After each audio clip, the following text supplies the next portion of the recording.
নমস্কার। এখন বাজে বেলা 12টা। খাওয়ার এখনো সময় হয়নি, কিন্তু গন্ধে এত অপূর্ব গন্ধ বেরিয়েছে যে আমি আর থাকতে পারলাম না। উনুনে মাংস রান্না করার কারণ আছে। সবার মতে নাকি উনুনে মাংস রান্না করলে মাংস হেভি টেস্টি হয়। আমি অবশ্য বুঝতে পারি না, উনুনেই হোক আর গ্যাসেই হোক, মাংস সে সবসময় টেস্টিই হয়, মানে ভালো রান্না করতে জানলে অবশ্যই।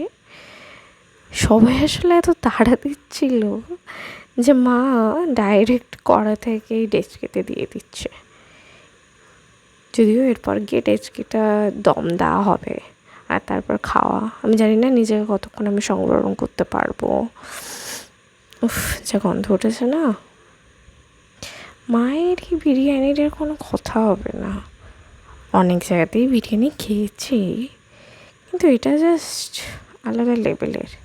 আসলে এর সঙ্গে আরেকটা এক্সট্রা ইনগ্রেডিয়েন্ট মেশানো থাকে, সেটা হলো ভালোবাসা। যাই হোক, তোমরা কমেন্টে জানিও কার কার বিরিয়ানি ফেভারিট।